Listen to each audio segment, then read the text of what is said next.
The Callous Siege.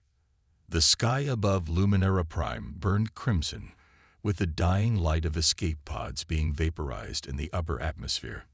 The HFY warships, immense geometric structures of obsidian and silver, had positioned themselves in a perfect blockade formation. Their energy weapons painted deadly patterns across the planet's protective fields, methodically breaking down the last defenses of a civilization that had known peace for 12 centuries. Supreme Commander Vrex of the HFY Dominion watched from the bridge of his flagship, the inevitable conquest. His scaled face remained expressionless as another civilian transport attempted to flee, only to be reduced to glittering particles by his gunners. "Progress report," he demanded, six-fingered hands clasped behind his back. "Resistance is minimal." Supreme Commander, his second, Tactical Officer Zilar, responded. "Their orbital platforms have been neutralized. Ground defenses are focused around the three major cities.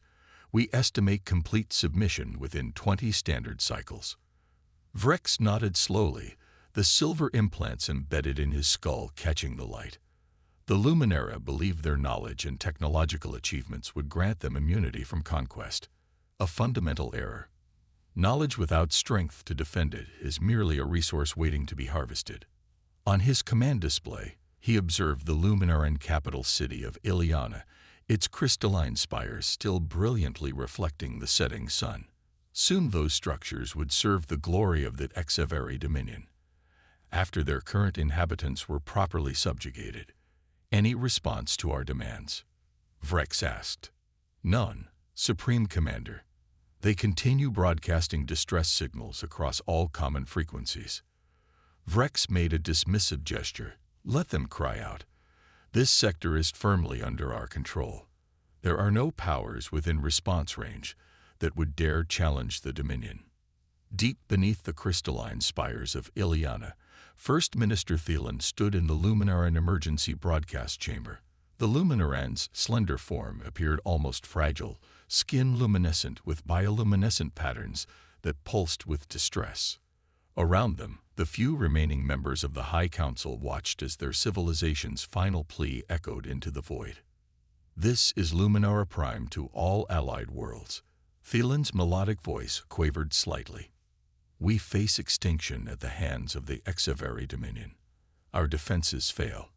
Our people are dying. We have no military to speak of. Please," their voice broke momentarily.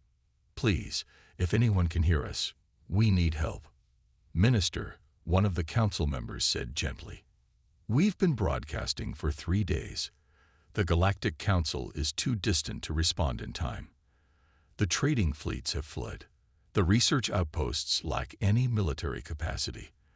There is no one left to hear us." Thielen lowered their head, the patterns on their skin dimming in resignation. "Then we continue broadcasting until the end. Someone must bear witness to what happens here." The transmission continued to pulse outward, traveling through the emptiness of space, past silent stars and dead worlds, reaching farther than the Luminarans could track. Until, at the very edge of their sector, a small listening post picked up the signal. The post wasn't impressive. A retrofitted asteroid habitat flying the tattered flag of Earth Alliance. Inside, communications specialist Maya Chen sat up straight as the message clarified through her headphones. Her fingers flew across the haptic interface, boosting the signal and cleaning up the transmission. "Lieutenant," she called out. "Priority distress signal from the Luminara system."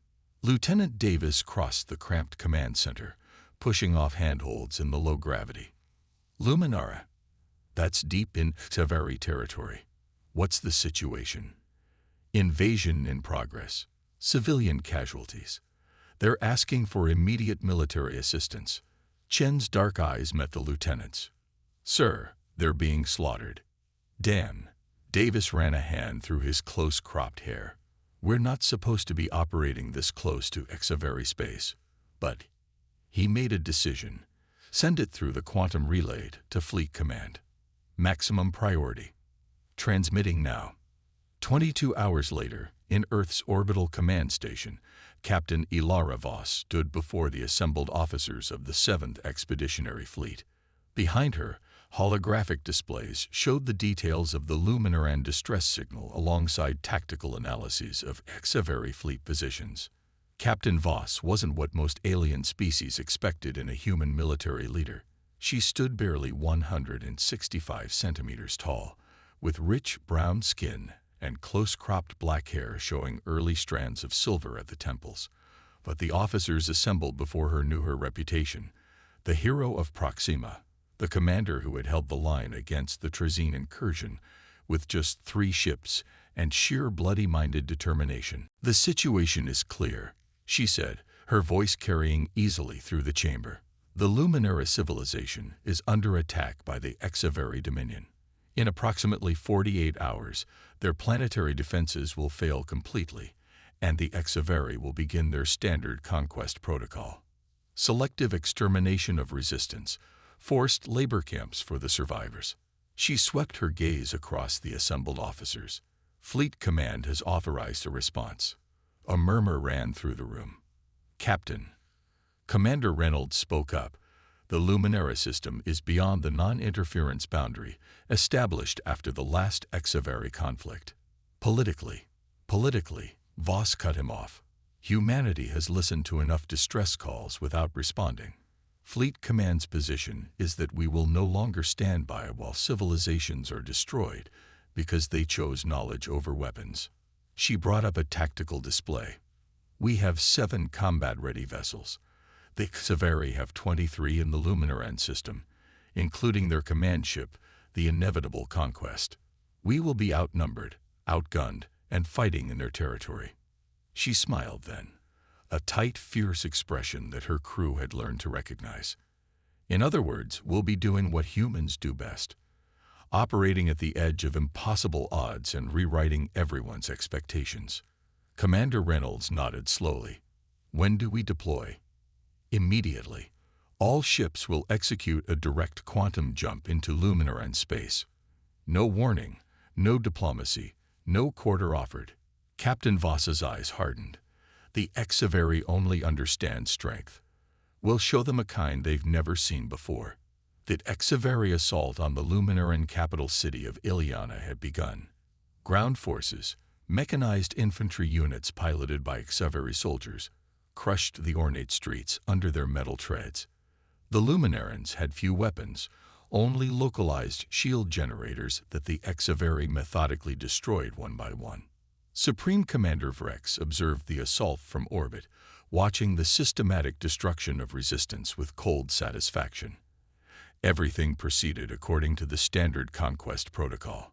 Soon, the Luminaran knowledge would belong to the Dominion, their people to serve as the Dominion required. "Supreme Commander," Tactical Officer Zillar's voice carried an unusual note of concern. "We're detecting quantum disturbances at the system's edge." Vrex turned. "Identify." "Unknown." Zillar's scaled brow furrowed. "But the energy signature is familiar." Before Vrex could demand clarification, the tactical display erupted with alerts. 7 quantum ruptures tore open the fabric of space directly behind the HFY fleet. Impossibly close, dangerously precise. From these wounds in reality emerged ships of a design that made Vrex's blood run cold. Human ships, Earth Alliance vessels, not the sleek, energy-efficient designs favored by most spacefaring species, but rugged, brutal machines of war. Their hulls bore the scars of previous conflicts, patched and reinforced rather than replaced, a practice that HFY found barbaric and inexplicable. "Battle stations," Vrex roared. "All ships, defensive formation." But the human vessels didn't position for standard engagement. Instead, they accelerated directly toward the HFY fleet, weapons already firing, targeting engines and weapons systems with surgical precision. In the lead ship, the Earth Alliance vessel Defiance, Captain Ilara Voss stood on her bridge, hands gripping the command rail as her vessel shuddered under enemy fire. "Push through their line," she ordered. "Target their primary weapons arrays. Kinetic rounds only. Save energy weapons for point defense. Her tactical officer looked up in surprise. Kinetics, Captain. Against their shields. Exactly, Voss confirmed.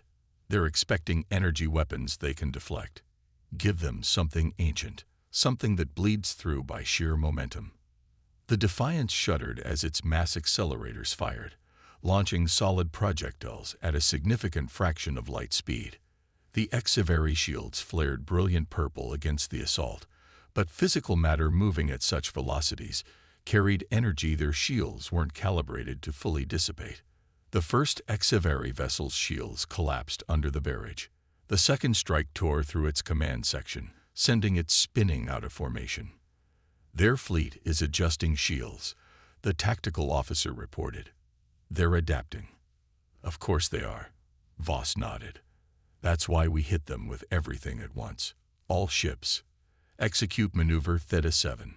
The 7 human vessels abruptly changed course in perfect coordination, taking positions that seemed random to the casual observer, but created overlapping fields of fire that caught 3 more Exaveri ships in a crossfire they couldn't escape. On the inevitable conquest, Supreme Commander Vrex watched in growing horror as his perfect formation disintegrated under the human assault. Impossible, he hissed. They are too few. Supreme Commander, Zillar's voice was tight with tension. These are humans. I know what they are, Vrex snarled. Adjust shield harmonics and return fire. Full power to forward batteries. But even as he gave the command, Vrex knew what was happening. The humans weren't fighting according to any recognizable doctrine. No rational species would have attempted a direct assault against superior numbers. No rational species would have jumped their fleet so close to an enemy formation, risking collision or dry failure. No rational species except humans. The legend said they fought like cornered predators even when they weren't cornered, that they embraced chaos in battle, that they treated the impossible as merely improbable. On the planet below, the Luminarans watched the battle unfolding in their skies with disbelieving hope. Massive explosions bloomed in the darkness as vessels worth trillions in resources and representing the pinnacle of technological achievement were reduced to expanding clouds of debris. Someone came. First Minister Thielen whispered, their skin illuminating with patterns of amazement. Someone heard us. As if in answer to their words, a transmission cut through the Exaveri jamming signals, broadcasting across all Luminaran frequencies. This is Captain Ilara Voss of the Earth Alliance, a calm human voice declared. Luminara Prime, we have received your distress call. Hold fast. Earth stands with you today. The crystalline spires of Iliana reflected the battle in orbit, flashes of weapons fire, the dying light of starships torn apart. The Luminaran people emerged from shelter to witness the impossible happening above them. The invincible Exaveri fleet thrown into disarray by 7 human vessels that fought as though they commanded the full might of a galactic armada. And in the command center beneath the city, First Minister Thielen felt a sensation their species had thought lost, hope burning bright as a newborn star. When humanity answers, Supreme Commander Vrex had never known defeat. In 3 centuries of conquest, his name had become synonymous with Exaveri military dominance. Yet now, as he stared at the tactical display showing his once perfect fleet scattered and broken, he felt the unfamiliar bite of fear. How? He demanded, slamming a 6-fingered hand against the command console. How are 7 vessels overcoming our superior numbers? Tactical Officer Ziller studied the battle data, mandibles twitching nervously. They're not fighting according to any recognized doctrine, Supreme Commander. Each human ship operates independently yet somehow maintains perfect coordination. They're exploiting gaps in our formation that shouldn't even exist. On the display, another Exaveri cruiser erupted in flames as human kinetic rounds punched through its weakened shields. The remaining Exaveri vessels were adjusting, strengthening their defenses, but the humans simply changed tactics, now launching swarms of small attack craft that darted between the larger ships, too small for the main batteries to target effectively. The archives warned us. Ziller said quietly. About humans. About how they fight. Vrex hissed in contempt. Old stories to frighten hatchlings. Humans are just another species, flesh and blood like any other. With respect, Supreme Commander, the Archives specifically mentioned their unpredictability. Their willingness to sacrifice tactical advantage for strategic surprise. Zeelar hesitated. They're not fighting to minimize casualties or preserve resources. They're fighting to win, regardless of cost. Before Vrex could respond, the ship's communications officer interrupted. Supreme Commander, the humans are deploying dropships to the surface. Vrex's eyes narrowed.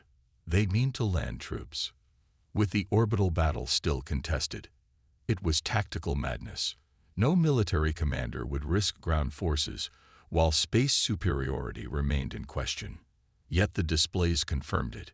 Human dropships were streaking toward Luminara Prime's surface, taking a trajectory that would bring them directly to the capital city of Iliana, where Severi ground forces were still securing control. They sacrificed their advantage in space to contest the ground. Vrex murmured. Madness. Or confidence, Ziller suggested. Perhaps this is merely the beginning of their response. For the first time in his long career, Supreme Commander Vrex felt a cold shiver of uncertainty. He had studied countless species, conquered dozens of worlds, but humans remained an enigma. Unpredictable, relentless, treating established military doctrine as mere suggestion rather than law. Redirect 3 cruisers to intercept those dropships, he ordered. The rest of the fleet will concentrate fire on their command vessel.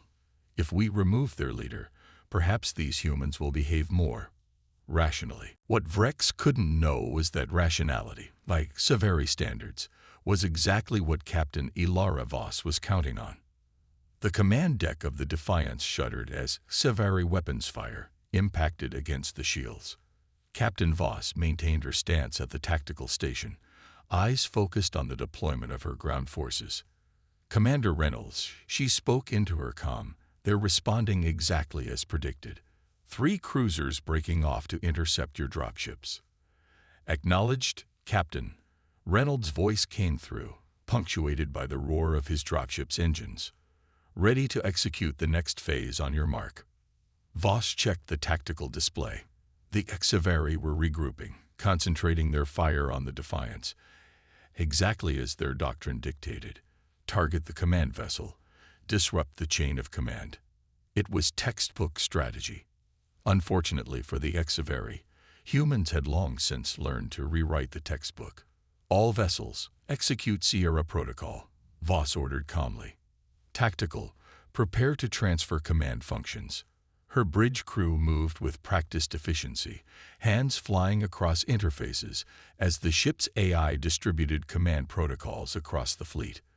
Within seconds, the Defiance ceased to be the command center. That function now distributed among all 7 vessels, each capable of directing the entire operation if needed. When the Exaveri broke through the Defiance's shields 8 minutes later, they found their victory hollow. The ship continued fighting, its surviving crew operating with the same coordination as before, the loss of its captain apparently irrelevant to its combat effectiveness. Meanwhile, on the surface of Luminara Prime, Commander Jack Reynolds led the first wave of Earth's warriors into the occupied streets of Iliana. Unlike the mechanized Exaveri forces, the human soldiers moved on foot, each warrior encased in powered armor that augmented their natural strength and speed. Reynolds had chosen his landing zone carefully, the central plaza of the Luminaran Archives, where the Exaveri had established their ground command. The dropships came in hard and fast, sacrificing stealth for speed, hitting the ground with bone-jarring force before disgorging their cargo of human fighters. Remember, Reynolds transmitted to his troops, standard Exaveri armor is weakest at joint sections. Their visors can't handle sudden light changes. They fight in formation. Break the formation, break their response pattern. The Exaveri ground forces turned to face this new threat, heavy weapons priming. They outnumbered the humans nearly 5 to 1, their positions already secured throughout the crystalline city. By all conventional military assessments, the humans should have been annihilated within minutes. Instead, the plaza erupted in carefully orchestrated chaos. Flashbangs detonated in precise sequences, overwhelming Xaveri optical sensors. EMP charges disrupted their communications, and through this mayhem charged human soldiers, not in orderly formations, but in small, adaptive teams that seemed to communicate without words, changing tactics moment by moment. Reynolds himself led the central thrust, his armor scorched from re-entry, weapon firing with unerring precision. He wasn't the largest soldier, not the strongest, but there was something in the way he moved, a fluid grace born of absolute confidence and years of combat experience, that drew the eye. The Luminarans, watching from hidden shelters, couldn't comprehend what they were seeing. The Xaveri, who had marched through their city like unstoppable machines of conquest, were being driven back by creatures half their size, fighting with what seemed like reckless abandon, but was actually calculated ferocity. "They came for us," a young Luminaran scholar whispered in disbelief, skin pulsing with patterns of hope and confusion. Why would they risk themselves for strangers? First Minister Thielen, who had ventured from the emergency bunker against all advice, watched the battle unfolding across their city. "Because that is what humans do," they replied softly. "They answer when no one else will." In orbit, Supreme Commander Vrex watched his carefully orchestrated conquest unraveling. 4 of his vessels were now disabled or destroyed. The remainder were fully engaged against the human fleet that somehow seemed just as coordinated after losing its flagship as before. "We still outnumber them," he insisted to his increasingly nervous bridge crew. "Continue pressing the attack." "Supreme Commander," Zilla reported, "ground forces report heavy casualties. The humans are advancing on all fronts. They appear to be specifically targeting our command nodes." "Impossible. We encoded our command frequencies using quantum encryption." "Yes, Supreme Commander. The humans aren't hacking our communications. They're identifying command nodes by observing our troops' movement patterns and targeting the focal points." Vrex stared at the tactical display in growing horror. These humans weren't just fighting with courage or determination. They were fighting with a kind of intuitive understanding of Xaveri tactics that should have been impossible for any outside species to possess. Then the realization struck him like a physical blow. The humans had been studying them, watching, learning, perhaps for years. This wasn't an impulsive response to a distress call. This was a carefully prepared operation against an enemy they had anticipated facing. "Begin evacuation of ground forces," Vrex ordered, his voice hollow. "Prepare the fleet for emergency jump." Tactical Officer Ziller's mandibles clicked in shock. "Supreme Commander, the Dominion has never retreated from conquest. The Dominion has never faced humans before." Vrex's eyes remained fixed on the display, watching as another of his ships succumbed to the relentless human assault. Not like this. Not prepared. In the heart of Ileana, Commander Reynolds stood in what had been the Xaveri command post just 20 minutes earlier. Around him, his troops secured Xaveri equipment and tended to wounded Luminarans. His armor was dented, one arm's servomotors damaged from deflecting a Xaveri power blade, but his voice remained steady as he reported to the fleet. "Ground command secured. Xaveri forces in full retreat across all sectors." He paused, watching as the surviving Xaveri troops boarded emergency transports. "Should we pursue?" Captain Voss's voice came through clearly despite the battle damage to the Defiance's communication systems. "Negative, Commander. Let them go. They need to carry the message back to their Dominion." "What message is that, Captain?" Even through the static, Reynolds could hear the grim satisfaction in Voss's reply. "That humans answer distress calls, Commander, even when no one else will." As the last Xaveri ships jumped from the system in disorganized retreat, the Luminaran capital slowly emerged from its nightmare. The crystalline spires still stood, though many were cracked or shattered. The streets bore the scars of battle, impact craters, burned buildings, the occasional wreckage of very mechanized units. But the people were free, and among them walked humans, the warriors who had dropped from the sky when all hope seemed lost. First Minister Thielen formally received Captain Voss in the partially damaged Hall of Knowledge, the most sacred site in Luminaran culture.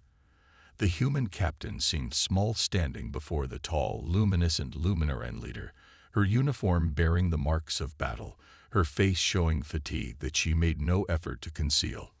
"The Luminaran people owe you a debt beyond measuring, Captain Voss," Thielen said, their skin glowing with patterns of profound gratitude. "You came when no one else would. You fought when no one else dared." Voss nodded simply. "That's what humans do, Minister. We refuse to accept that might makes right in this galaxy. The cost to your people." Thielen gestured to the visible damage on Voss's uniform, to the injured soldiers being treated alongside Luminaran civilians. "Was freely given," Voss completed the thought. "My crew knew the odds when we responded. They chose to come anyway. But why?" Another Luminaran counselor stepped forward. "Your world is distant. Our species had no formal alliance. The HFY Dominion is powerful. This action will surely bring their wrath upon your worlds." A small smile touched Voss's lips. "Let them come. As for why," she considered the question carefully. "Humanity spent centuries alone in the cosmos, Minister. We know what it means to cry out and hear only silence in return. We promised ourselves that if we ever heard such a cry and had the power to answer, we would." Throughout Iliana, similar scenes unfolded. Human soldiers sharing rations with Luminaran civilians, medics treating the injured regardless of species, engineers already working alongside Luminaran artisans to restore damaged infrastructure. In Earth's long and often troubled history, humans had been many things, conquerors and destroyers among them. But today, they were something else. They were the ones who came when called, the ones who walked through fire for strangers, the ones who stood against impossible odds because someone needed them to. Word would spread through the galaxy in the coming days and cycles. The HFY Dominion, undefeated for centuries, had been driven back by a human fleet that refused to acknowledge when it was outmatched. The story would grow in the telling. 7 ships becoming 5, then 3 in some versions, but the essential truth would remain. When the Luminarans had called for help, and the galaxy had remained silent, humanity had answered. 3 days after the battle, as Earth Alliance vessels prepared to depart, leaving behind defense systems, advisors, and the promise of continued protection, First Minister Thielen asked Captain Voss a final question. "Your species has a saying," they noted. "Something your Commander Reynolds told me, where angels fear to tread. I don't understand its meaning." Voss smiled, looking out over the recovering city where humans and Luminarans worked side by side. "It's from an old Earth expression. Fools rush in where angels fear to tread. It means that sometimes doing the right thing means doing the thing everyone else thinks is foolish or impossible.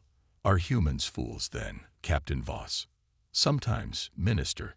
Her eyes reflected the light of Luminara's setting sun. "But we found it's better to be fools who act than wise beings who stand aside."